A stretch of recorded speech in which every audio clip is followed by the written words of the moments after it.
You informed and engaged. Now more than ever. This is Sekulow. We want to hear from you. Share and post your comments or call 1-800-684-3110. And now your host, Jordan Sekulow. All right, so you don't think who the president is and who runs our government makes a difference, or that your vote matters? In just the first 48 hours of President Trump's presidency, ICE has made nearly 800 or maybe over 800 arrests. That's probably getting close to 1,000 today, by just unleashing the authority that these officers that are part of the Homeland Security Department and overseen by Governor, will be eventually overseen by Governor Noem as she goes through her confirmation process.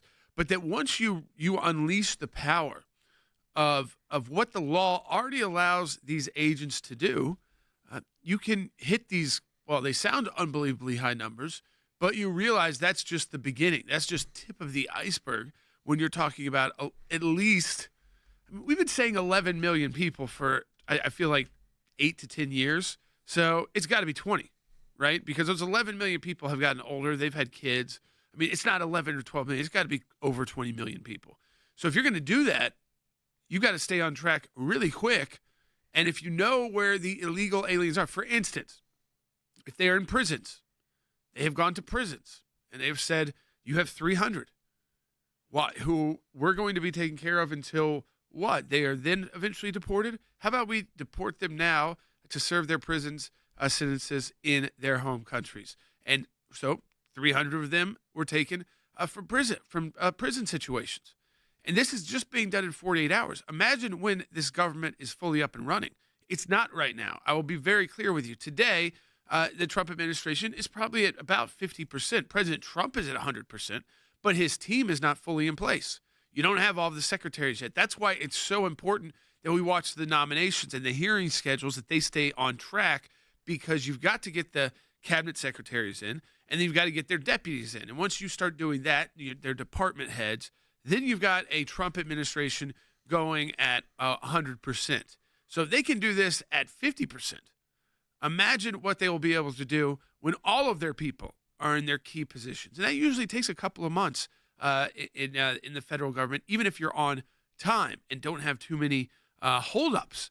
It's not so much that, again, you've just got to go through a lot of hearings, because a number of these positions require Senate approval. So it's not just you nominating them, it's them going to a committee hearing, sometimes over a day, and then eventually getting votes scheduled on the Senate floor. The Senate's very close right now, so you have to start with your top folks. But it is an example of what you can do, Logan. I think when you've been there before, but two, when you know what the law already allows. This is not creating new law. This was just saying, through executive order, we're going to start doing what we're allowed to do under the law. Yeah, absolutely, and start pushing those forward. And for the ones that maybe are on the line, you start pushing that to see what could come of it. Conversations then are unlocked, and conversations start happening. We want to hear from you as well, though. Give us a call at 1-800-684-3110 about this, as we've seen now the border lockdown in some ways start to roll out. As Jordan said, the full team is not in yet. It will probably be weeks, if not months, until that happens.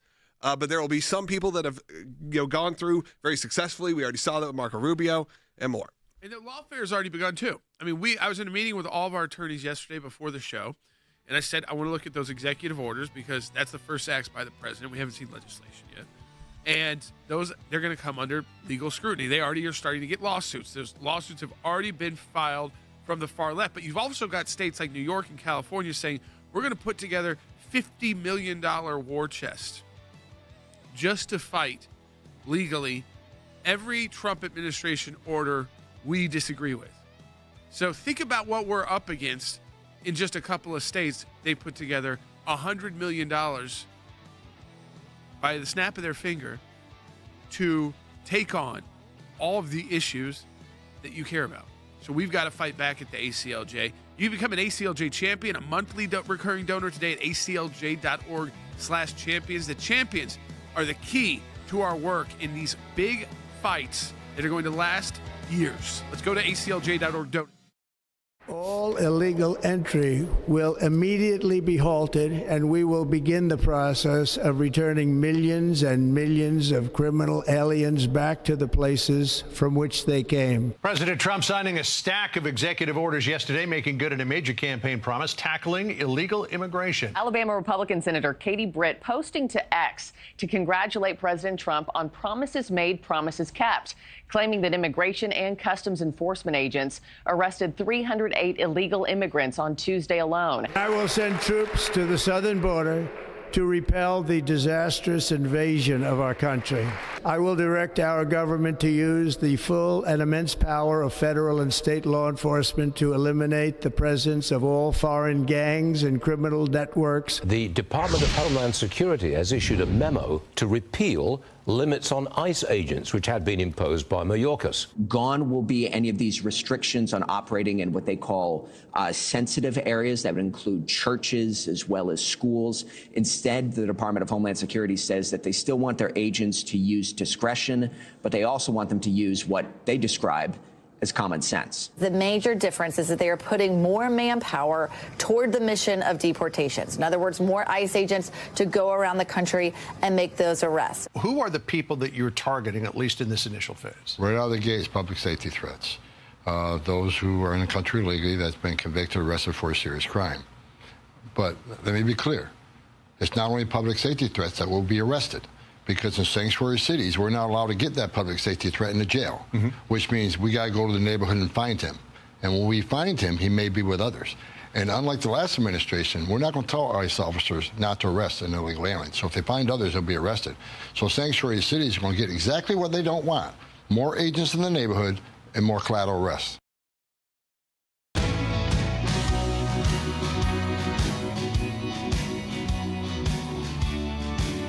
All right, welcome back to Sekulow. We are taking your calls too. 1-800-684-3110. That's 1-800-684-3110. So there is a lot to talk about too, and what's going on with the Trump administration right away. We want to take your calls too. So we'll get to those as you kind of work through these executive orders and what is happening legislatively at 1-800-684-3110 to be a part of the show today. Now, we've got these efforts. New Jersey has already filed against Birthright citizenship. We walked through that yesterday as well. Will, we were walking through that with our team. So what does this Birthright citizenship executive order do? And I think this one, it might end up in courts. It's interesting because the Constitution just says birthright. And we've allowed a very broad definition of what that means to basically be anybody who has a child here. That child is a U.S. citizen. It doesn't matter how their parents got here, who their parents are, or if their parents were even supposed to be here legally or not. So it starts with, start with the mother. Is the mother here illegally, or is she here temporarily? So not a green card or something on up, like the citizenship. Well, if you combine that with a father who is illegal or also not supposed to be here permanently, which means it doesn't have to be citizenship, but something like a green card, then that person would not get citizenship.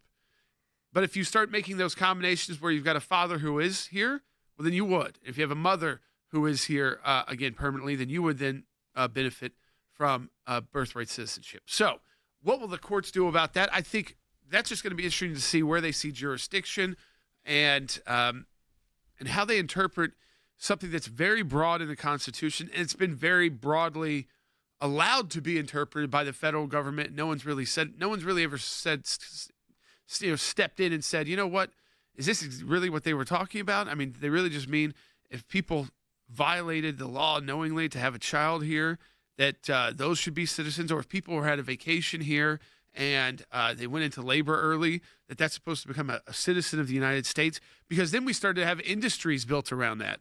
Birthing, industries, tourism, birth tourism. And if you lived in places like Miami or others, you would see this all over the place. Really nice medical birthing centers set up because people would have to come and kind of guess. And so these are wealthier, usually Latin Americans, who could make sure their children would be born as American citizens. And they would often just return home. I think that's also, this is not talking about people who are coming here, trying to have a baby so they can stay. Not that situation. You're talking about, like Jordan said, sort of wealthy individuals that would A few come days down. later, they're coming. They're flying home as soon as that They're child flying gets- home, and then you have dual citizenship for your child. I mean, I understand it in some ways. You have an opportunity to have your kid become an American and be part of the greatest country in the world. Right. Makes sense. Right. I mean, until the laws are changed and we know that they are changed, I mean, you would understand why people in economic situations that can afford to do that would think about doing that. You can also see why people who are in the worst conditions risk coming over the border because they know that probably 7 out of 10 times they'll be able to get across the border. But now it's Donald Trump's administration. And they'll get emergency health care. So if there's needed, Yeah. they'll be able to get probably a better situation in terms of the medical care they're going to get provided than in their own home. But we've already country. got New Jersey filing against. They're already saying they're going to file lawsuits against this. So another state. Now we've talked about New York. We talked about California. You think those states would be focusing on themselves right now instead of in some of their major cities instead of taking on the Trump administration's executive orders? But no, they're taking the people's taxpayer money to file lawsuits on birthright citizenship. That's right, Jordan. And as we mentioned in the previous segment, 766 arrests. Tom Homan, the border czar, announced have taken place in the first 24 hours of the new Trump administration. 308 of those were for serious criminals, meaning murder, violent crimes, things of that nature. And this 766 number, that's more in the first day than President Trump did in the first week of his first term, which was still a very big focus on illegal immigration in 2017, early 2017. This number in 24 hours is a large number. Also, you know that ICE has probably felt restrained under the Biden administration. So I'm sure the agents at ICE are happy to be getting back to their core mission. But you also mentioned the lawfare that's being waged. And you've been warning about this since November 6th, since the day we came on air and said President Trump was declared the winner, but just be on the lookout for this dangerous period and how the left will fight back and why groups like the ACLJ are so important.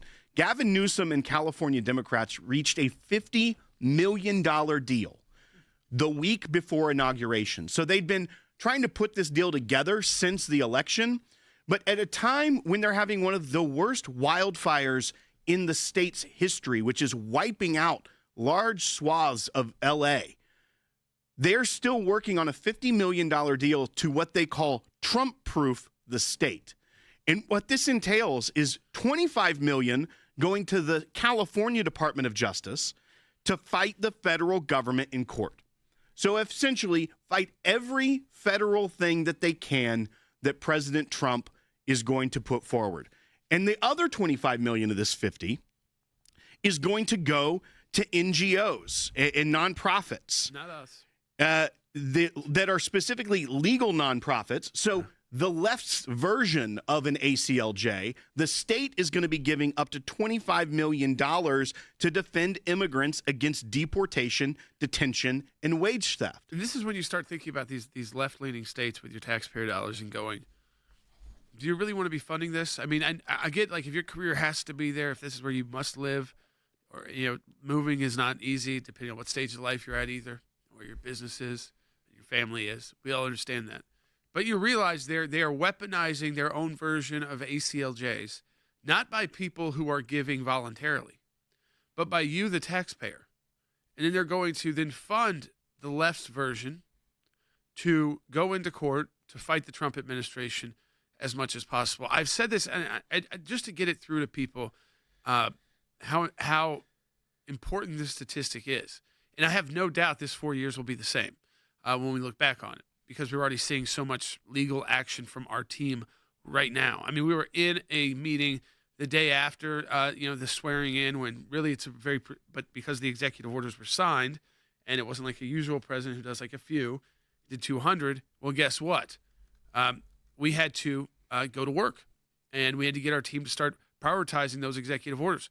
But you know what we're not going to do? We're not going to get $2 million or $3 million checks from California, New Jersey, or New York to help fight this in court. We have to, and we will end up spending more money and filing more cases under the Trump administration than the Biden administration. And in one sense, it's a good thing because that means we are in court fighting on issues not to stop something we believe is bad, but to help something go into go into force and to work that we believe will greatly assist our country. So when you're looking at it as an attorney, it's a more proactive way of saying, you know what, we believe this is constitutional. We believe this is worth fighting for, not because this is going to damage America, but because this is going to put America in a better standing than it is right now in the world. And that's what you're always trying to do when you're looking at those kind of policy and legal situations. And we're doing it at the ACLJ. You want to be part of it, there's a couple different ways. You can give one-time donations at aclj.org. You can also say, you know what, it's the new year. I know I've got this much a month I could donate to the ACLJ and just do it automatically if it's $20 or $50 or $100. And you can do that at aclj.org/champions. That's aclj.org/champions. We got calls on the border coming in, as well as some of the life executive orders that we're going to get into in the next segment of the broadcast. But I think we can go to Erica in Illinois on line 3. Hey, Erica. Hey, Logan. I'm so excited this morning to be able to call. I've wanted to since I started supporting ACLJ since the Obama reign.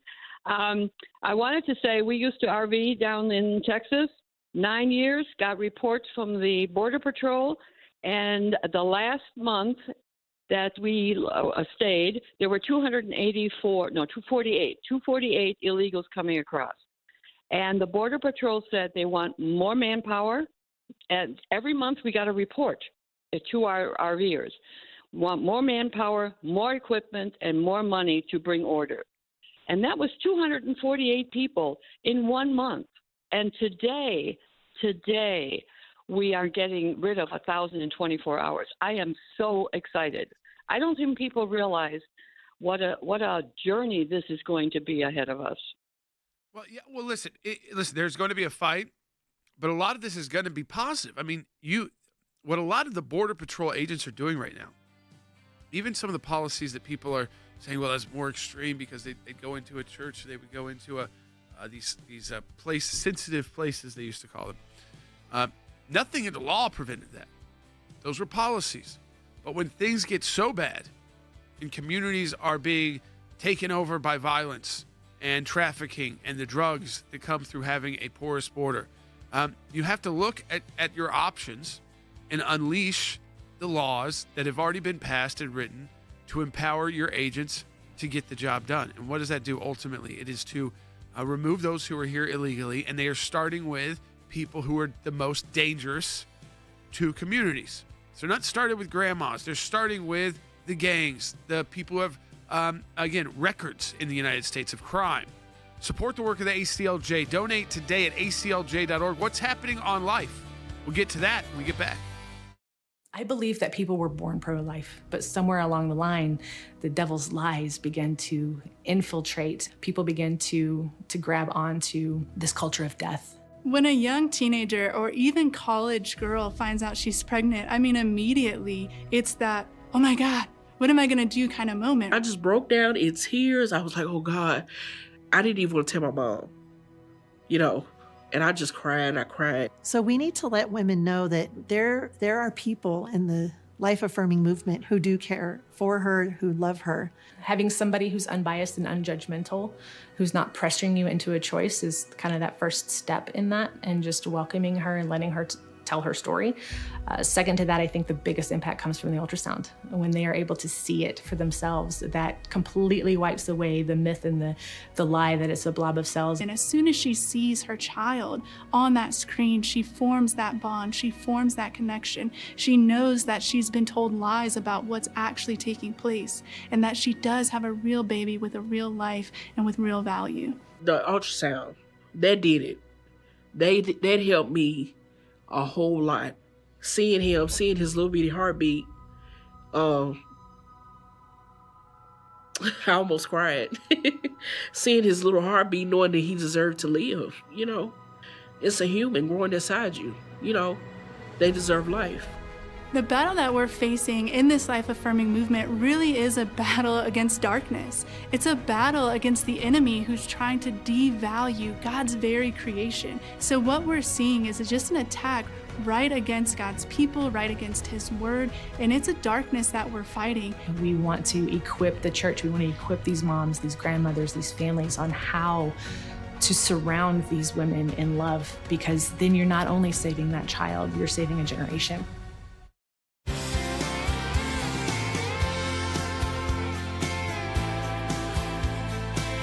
Now, it's interesting. Today is the anniversary of the Roe versus Wade decision, and a lot of the, because of the Dobbs case overturning Roe versus Wade, there's been a lot of shifting to that date being a day that is celebrated in the pro-life movement. But you'll see pro-life work being done today and tomorrow in the U.S. Senate as well as in the House of Representatives. I know Congressman Chip Roy has got legislation moving through on in the House of Representatives specifically on life, and we've also got it in the U.S. Senate tomorrow. So, CC, tell people in the U.S. Senate they're going to vote on a bill to protect babies who survive abortion, the Born Alive protections. What do they think the vote's going to look like? Yeah, well, we saw on January 11th the House actually passed it, and that passed by a vote of 220 to 210. So, that's a significant, especially when we see abortion votes are very close. I'm encouraged by the 220 to 210 vote in the House. The Born Alive Abortion Survivors Protection Act in the Senate is co-sponsored by Senator Langford and Senator Thune. And, hopefully we will have a good vote there as well, because it really is, just like Senator Langford said, it's a common sense bill. And it's basically, if a baby has a botched abortion and they are born alive, they deserve protection. And it's kind of silly. You don't even think that there should have to be a law saying that. But we have seen time and time again that these abortion doctors and nurses, a baby will be born alive from a botched abortion, and they will be left to just die on the table. And so this bill will actually protect those children. Now, the Senate, it's obviously a closer breakdown when you're talking about those who support life, even in the Republican Party. So it could be a very close vote if we can get it to the floor. Do we think we can even get this to the floor of the U.S. Senate? I think they're pretty certain that it's going to happen on Friday. So, if you care about this at all, then I say, contact your senators and tell them to vote for it. Again, it is a common sense bill. If a baby is born alive from an abortion, they should absolutely have the right to have their life protected. And Jordan, also, I think it is very important to point out that Leader Thune is the co-sponsor in the Senate. So you know that he is bringing this as a first action in the Senate. Obviously, they'd already gone through the Lake and Riley Act, and they got that passed. But having this bill as an early bill in the Senate that is co-sponsored by the new Senate Majority Leader, I think speaks volumes to him showing the conservative base that I'm looking out for your priorities as well. I also think that probably gives it a better chance of clearing some of those cloture votes and some of those thresholds to move the legislation forward, because he is the new leader. This is an opportunity for him to flex his power a little bit and say, my name's on this bill, I want it moved forward, that you wouldn't necessarily have if it were just Senator Langford and maybe another non-leadership position or in the hierarchy of the Senate, Republicans co-sponsoring that. So I think we're looking for a positive outcome, and hopefully it does go forward. But this isn't the only thing that's going on. You see Senator Hawley is actually asking President Trump to pardon 21 pro-life protesters that have prison or jail sentences, things of that nature. You see that the Department of Health and Human Services on day one, once the new administration was in, took down the section of the website about abortion, about how to get abortions. So the entire pro-life movement is now getting sort of an uplifting moment after 4 years of a very aggressive pro-abortion administration. We're starting to see some reprieve of that. And hopefully there are more things coming as well. Yeah, let's go to Robert in Maryland to talk about some other things coming. Robert, you're on line one. You're on the air. Yes, hi. I wanted to ask you a question. How many executive orders on the first day of President Trump's inauguration, January 20th, has he already signed? Pro-life executive orders that would overturn the pro-abortion executive orders of former President Biden. And second thing on the border, the people, it sounds like that they're deporting that are illegal immigrants, they're concentrating right now and focusing on the ones that have committed crimes in the countries they came from, in addition to the ones that have committed crimes since they came here, if that's correct on the border issue. Yeah, on the border issue, right. They're not starting with kids and grandparents. They're starting with people with criminal records. Either they know that they have criminal records at home, or where they came from, or that they have criminal records here. And then I'd say the other asterisk there would be not necessarily a long rap sheet, but their known involvement with a cartel. So whether you've got the tattoos, the markings, you're in a raid on a cartel that you were there and captured alongside with them, that these are going to be people who are going to be the first priority to be removed from the United States of America. On life, we're waiting for the Mexico City policy to be reinstated. That should be done shortly. I would likely that'd be done this week or next week. That prevents funding from the United States going overseas to organizations that provide abortions, which is a lot of where the money that goes to international organizations. And so it affects millions and millions of dollars. But you're seeing pro-life moves. Like, remember, this administration appointed the justices that overturned Roe versus Wade. And a lot of the battles are not happening in the federal at the federal level anymore. They're actually at the state level. So while we've got the Born Alive Act vote, hopefully in the U.S. Senate on Friday, and in the House, Chip Roy, we talked about those protesters that were arrested. Congressman Chip Roy is a friend of our broadcast, is putting forward legislation for a vote to remove the FACE Act, the free access to clinics. And that is the law that the Department of Justice, they have an entire department inside the DOJ that uses that to primarily prosecute pro-life protesters and then it makes it a federal crime. So he's looking to do that in the House. The House still, the margins are tight, but you're seeing pro-life legislation move forward, and then you'll see those pro-life executive orders. And as Will said, you're getting pro-life people put into positions. A lot of them aren't there yet. So, we don't have our Attorney General, Pam Bondi, yet. Once we do, that is going to change a lot of Department of Justice policies right there. When you have, FBI Director, Kash Patel's there, they're not going to be looking at, radical traditionalist Catholics or pro-life activists to show up at their door with 20 FBI officers. Policies will change as well. That's a big part of the change. It's not always, is there a law they can put in force? So we talked about two just now this week. But it's also the policies. It's also, are you going to prioritize trying to arrest pro-life protesters? And we know that when the left gets into power, it's exactly what they want to do. They want to try and show, and I think they failed after the overturning of Roe versus Wade, but they like to try and show that somehow it's the pro-life activists that are the bad actors and the violent actors and the bad people. And usually they are people who are older, who are praying, who are offering assistance to those and saying, hey, there's other options like the pregnancy centers that you can talk to that can provide you with a lot of help that you may need. So this is not the only option you have. And of course, at the end of the day, we know that these fights for life, just like on securing our border, this is just the first 48 going into 72 hours. The fights are going to get tougher. They're going to get harder, and we're going to need your support. We're going to need your support because we know that there already is so much legal work to do to get our country back on track, to make it the greatest country in the world once again and protect the unborn. So go to ACLJ.org and donate today if you can. Some people think champions are bored, that it's a title that requires something only a handful can ever possess. There are times in our lives that we are called, every one of us, to step up and serve a cause greater than ourselves. Even when the loudest voices in the room say it's wrong, that it can't be done. It can be a difficult stand, but it's one any of us can make, including you. You can be the change. You can make that difference. You can be a champion. We cannot do what we do without you. By becoming a monthly donor, you can become a champion of life. A champion of liberty, a champion of freedom.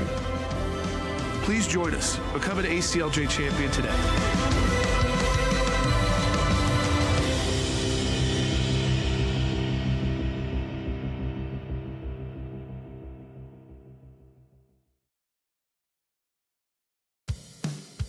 keeping you informed and engaged. Now more than ever. This is Sekulow. And now your host, Jordan Sekulow. Hey, welcome to Sekulow. We are taking your calls, 1-800-684-3110. A lot of talk on immigration because I think what you're seeing is this is an issue that really the federal government has the most power to decide the policy on. And even the federal government, I'm not talking about the legislation or the need for new legislation. Certainly, if you want to spend a lot of new resources, so if we're going to add a lot of major expenditures, you do need those expenditures covered with congressional authorization. Sometimes you can find the money in other places, in discretionary spending that gets put into these large spending bills. But a lot of this is just policy. And the policy emanates from the executive branch. And right now, most of that policy, because there's only a couple of executive branch leaders in position. There's the president, the vice president, and the secretary of state. I'm not sure who else has actually gotten a vote on the floor of the U.S. Senate yet. I'm not sure if anyone else has. So this is emanating mostly from the White House. And what they're doing is they're changing the policy. So they're kind of unleashing ICE to be able to do what they had the capability to do, but they weren't allowed to do under the previous administration, so under the Biden-Harris administration. And you've got actions everywhere from what citizenship, how that will be defined, to actions about what is actually going to happen at the border with troops. So we can go to the phones, 1-800-684-3110. There's story's breaking right now that 1,500 additional troops will be moved to the border by the end of January. That's a report to Fox News from the U.S. officials. Yeah, and we've got a call on that. All right, let's go ahead. All right, line 6. Yeah, Judy is calling from Oregon on line 6. Watching on YouTube, you're on Sekulow. Good morning. Thank you for all the wonderful work you do. Yes, I heard about the troops, but I also heard that people are massing on the border for hundreds and hundreds of people. And they've done this before, and I believe they're going to do this again, try a mass border crossing, putting the women and children in front. What can Trump do to diffuse this? Because it's a lose-lose situation. Well, I think one is you have a mass amount of force so that people have to rethink, okay, am I going to go through this? And then look what's there. Look, this is not a bunch of welcoming asylum officers. This is military and border patrol. These are people that are going to arrest you.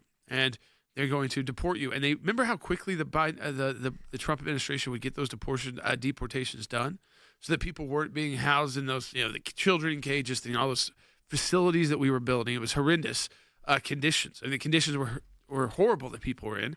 And we don't want that either. So you've got to handle this quickly. And what you've got to do is a show of force so that people stop thinking that it's a good idea to go to that border and illegally cross. I don't think what you're going to be seeing is a bunch of troops put in place who aren't trained for this. So we're not just saying, okay, you know what, there's not enough ICE agents, so we're going to throw random troops down there. We're going to be sending troops and forces down that are going to have training in this. They're going to have knowledge about how to deal with the individuals. And I think the bigger picture, guys, is they don't want people looking over that border and seeing maybe some asylum workers and some tents set up for people and medical testing facilities and places they could stay and food, instead of saying, you know what, this is a country that's serious about their own border security. And because most of the drugs killing Americans and the crime is emanating from the southern border, we're going to put forward a show of force, so that people have to rethink that. And one of the other components of that is it's not just sending troops, but the revival of the Remain in Mexico policy from President Trump. That's the second part. You've got to work with Mexico. You've got to work with Mexico to prevent these people. Mexico and their military and their police can make sure that people don't amass like 1,500 at the border, creating a humanitarian crisis on purpose, so that trying to get you to bend to the crisis, or send the resources that those people need to Mexico so that the crisis can be averted, but you're not having to bring them inside the United States. You have to start thinking about it. I know it's tough because it's only been a few days. We have to be creative again. Remember, President Trump was really creative with the border laws, and we had lots of great policies in place. We did that because of you. Donate today at ACLJ.org. 3 Israeli hostages held for more than a year by Hamas terrorists were exchanged for 90 Palestinian prisoners. The planned 6-week Israel-Hamas ceasefire is holding as 4 more Israeli hostages are scheduled for release this Saturday. The hostages are starting to come back. If I weren't here, they wouldn't be back ever. They say 6 months ago you would have had 11 more living hostages. Think of that. 6 months ago. But Biden couldn't get it done, and it was only the imposition that I put on as a deadline that got it done. We need to stay committed to ensuring every hostage is brought home. I've met with many hostage families. This position, we need to be a voice of moral clarity on the UN Security Council and at the United Nations at large for the world to hear the importance of standing with Israel. It's 2025. But you still have anti-Semitism in the United Nations. Since October 7th, not one resolution condemning the atrocities of October 7th. They are not capable. Not one. Not one. How can it happen? You know, the United Nations is supposed to promote peace. We have new hope. I think that everyone recognizes that the inflection point was the elections and President Trump and his team, specifically Mr. Steve Witkoff, that flew out to the Middle East multiple times and gave the guarantees that the negotiators were looking for and was enabled us to get into this framework that allowed 3 women to get out last week, and we hope that this just continues until all the hostages get out. We were able to demonstrate that President Trump's policies, peace through strength, they work. Everybody listens. And getting those 3 people out, that was a big deal. We've got 4 more coming out, I believe, this weekend. And it's a testament to how the world perceives President Trump's presidency. All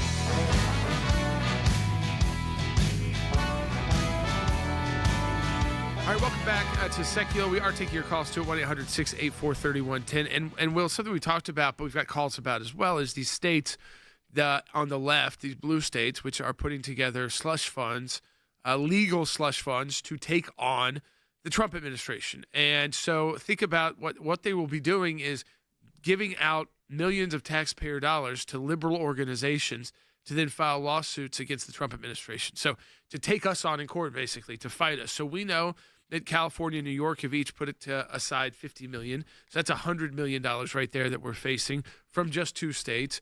We also know that other states like New Jersey, they've already announced that they're going to be filing on the Birthright citizenship. So some of this will be happening from the state level, but all of it, being paid for by taxpayers in these states who, again, many are those taxpayers who support the work of the ACLJ.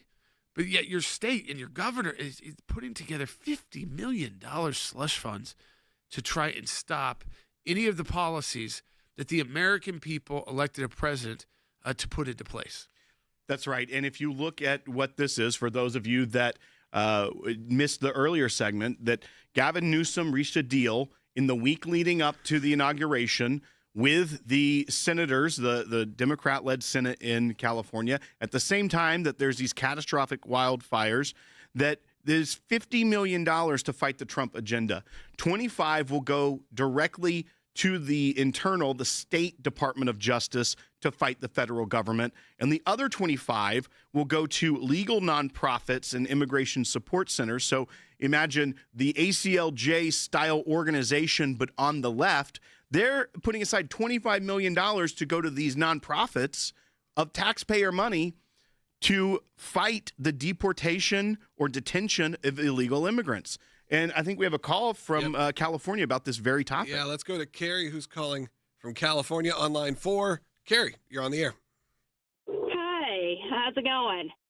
Good. Go ahead with your comment. So my husband's a big follower of some of the stuff that's going on in government, and he talked a little bit about how California is going to be trying to fight everything that Trump is trying to do. But I didn't realize that Newsom put out is using our tax money to fight that. Yes, $50 million.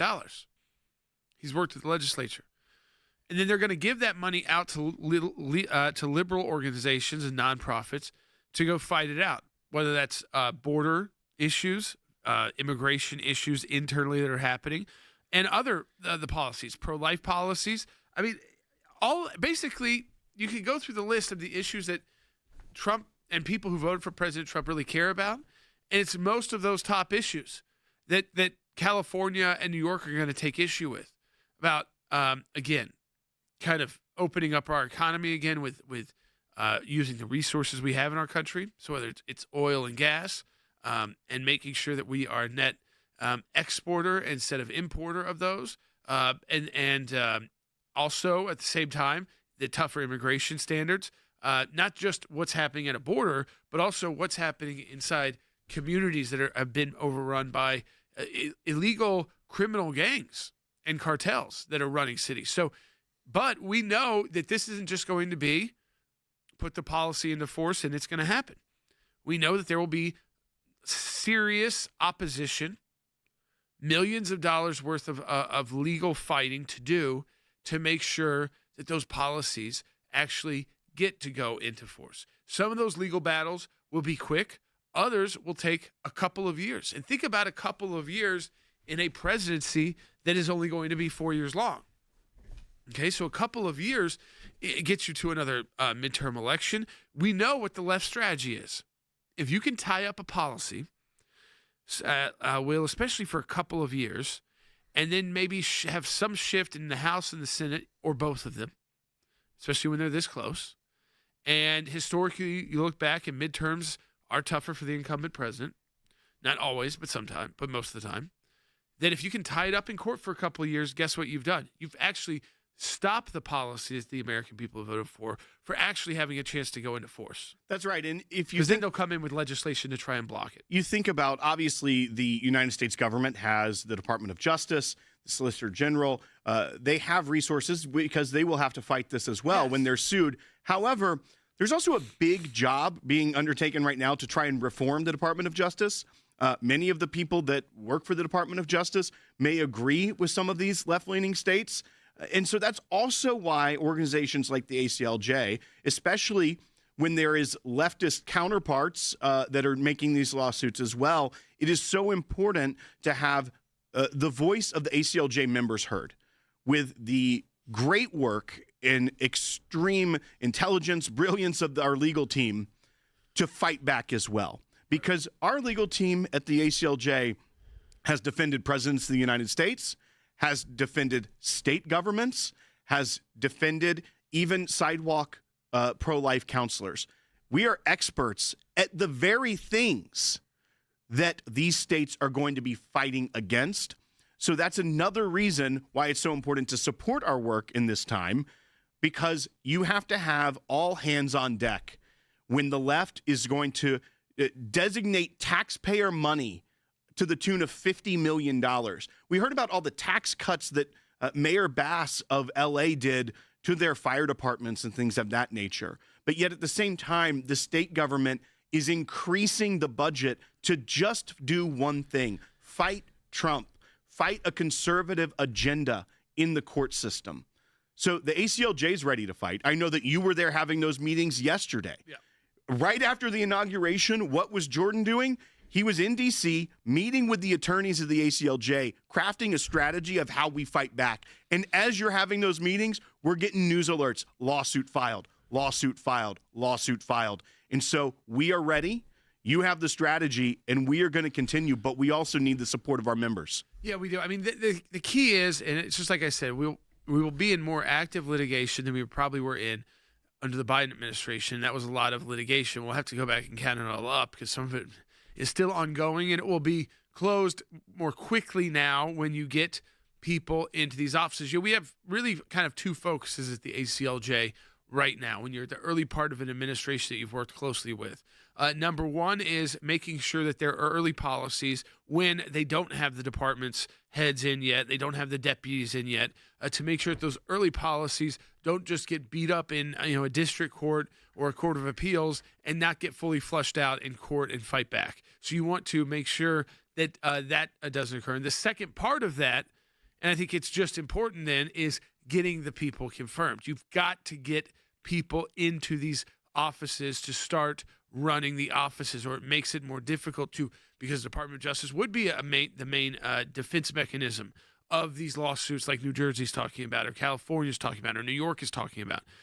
But our AG is not in, and the deputies are not in yet. And until they are in, we still have to be ready to fight back. And President Trump is going to continue to move on his agenda. So what do? You can rely on groups like the ACLJ and others to make sure that while you're in this process of transition, which is still going on and likely will go on, I mean, it takes a couple of months.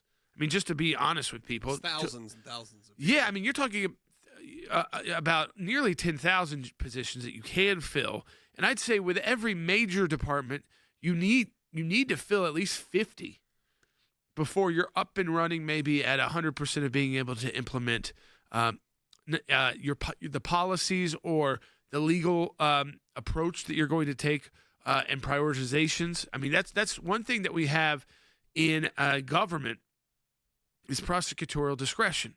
So Pam Bondi, working alongside President Trump and his team, will decide what are our priorities as the Department of Justice. And it's not going to be, I have a feeling, going after Catholics or the pro-life community. It's going to be going after the violent criminals and people who are causing Americans to die. I think a lot of it ties into the border, and it ties into what happens when the drugs are already here. And so you will focus differently on what issues you prioritize. And by doing that, you're allowing those resources to be utilized for what you care about the most. And it's a great tool that they will have when they are in place. But I say that it's when they are in place. And the left knows the longer they can try and drag their feet on some of these nominees, and they'll try to do as long as possible, because that means that much less time for those nominees to actually get in there and start changing things and start implementing the policies. Yeah, but we knew all this was coming. That's why the ACLJ has been fighting back. And, it's only been 48, 72 hours or so now that President Trump has been in office. We could use your support, though. Go to aclj.org. Become an ACLJ champion if you can. That's someone that gives on a monthly recurring basis. Obviously, it's tax deductible, and you can do that, and it's automatic. Just go ahead and opt in. You can do that at any level. Leave $5 is the minimum, or give a one-time gift at aclj.org. We really would appreciate it. If you're brand new watching on YouTube, I encourage you, or Rumble, hit that subscribe button. If you're brand new, we do this show each and every weekday and put up a lot of great content as well. And we're going to be taking your calls coming up in the next segment, 1-800-684-3110.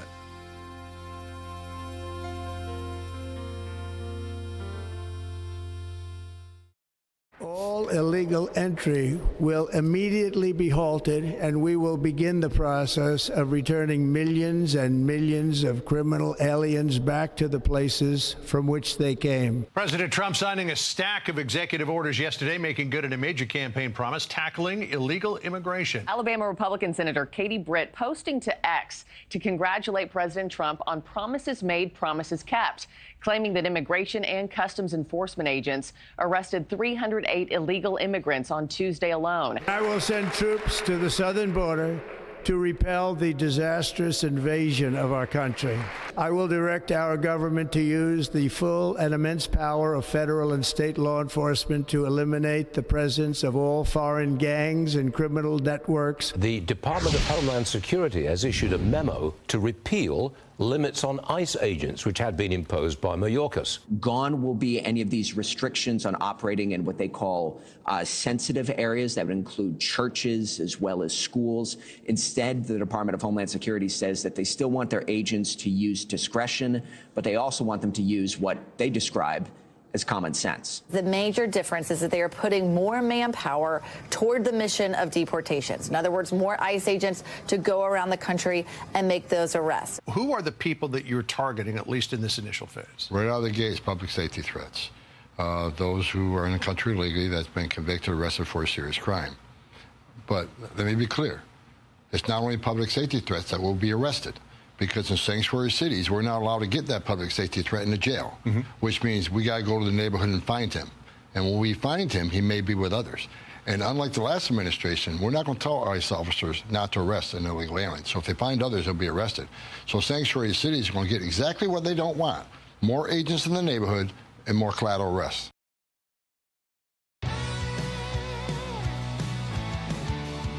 All right, welcome back to Sekulow. We got calls, and I want to get to all of them. So they'll be kind of jumping around with the topics that we've been talking about today, and even some of the issues that were occurring before the elections. Let's just go by order that people have been holding on. We'll get to all of them. All right, let's go to Jane, who's first, who's calling in El Paso, Texas, watching on YouTube.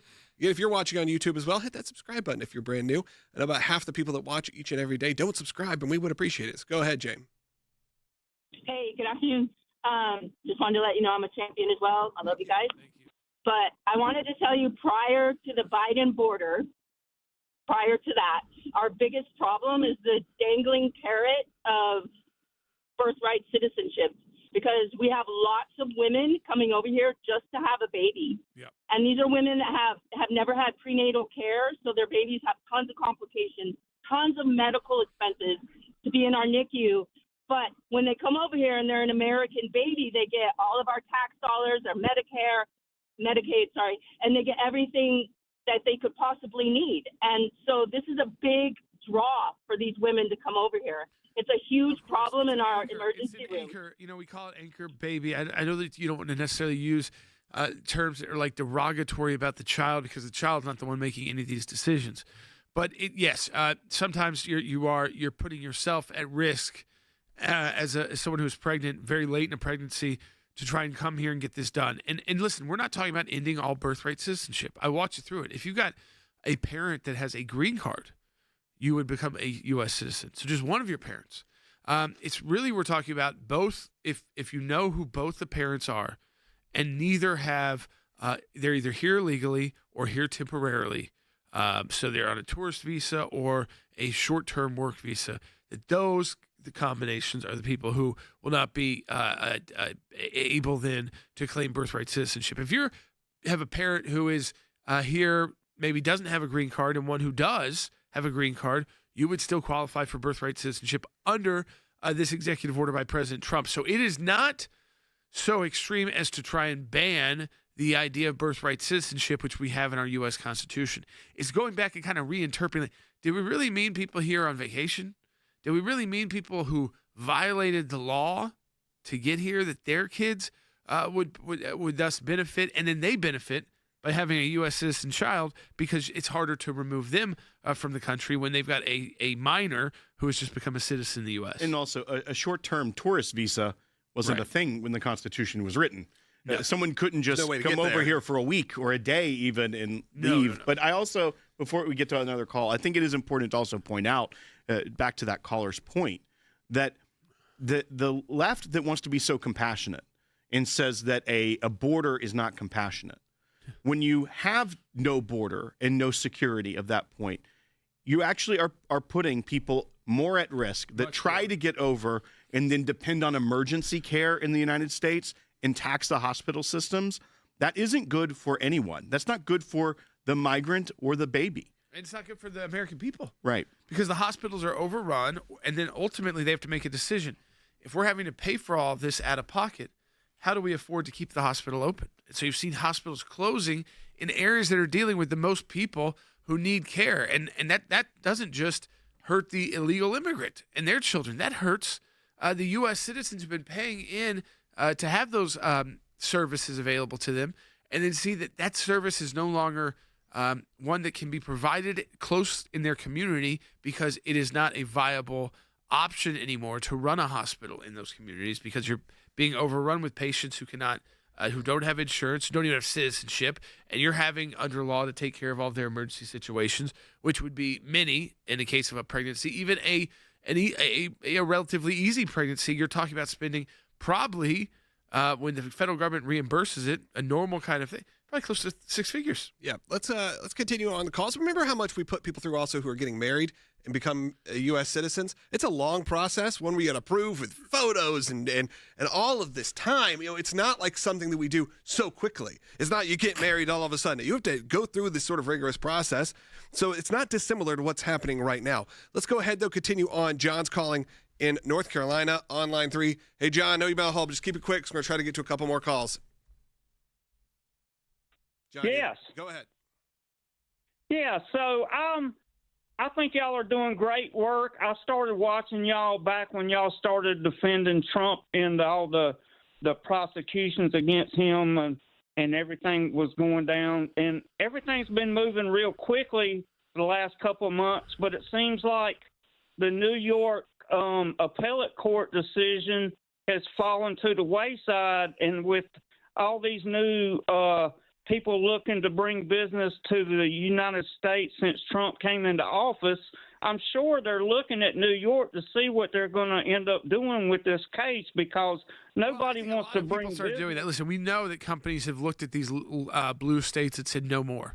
We're going to take the majority of our workers and put them in red states. So whether that's places like Tennessee or Texas or Florida that have benefited from that, in South Carolina, and basically these solid red states, that is being done. Second, I would say to that case is a civil case. So that will move forward through a regular process with President Trump's attorneys, through appeals, to have that overturned. So that case is far from over. What you saw closed out were criminal cases, and that's different than civil cases. And it's a civil case when you're talking about economic fines. So that's where the cases in New York, they haven't in that space, which is Letitia James and the Attorney General's cases, is different than Alvin Bragg and why he had to give up his cases. These cases, again, they can move forward. They will be defended by the president's team, and ultimately, I do think he will win. But at the same time, I don't think it has to be an impediment to his presidency at all, and it should be on the top of his mind. All right, let's go ahead real quickly. Let's go to Kay in Maryland on line 6. Watch it on YouTube. Wrap us up for the day. Kay, you're on the air. Oh, thank you. Oh, God bless you, Jay Sekulow and team.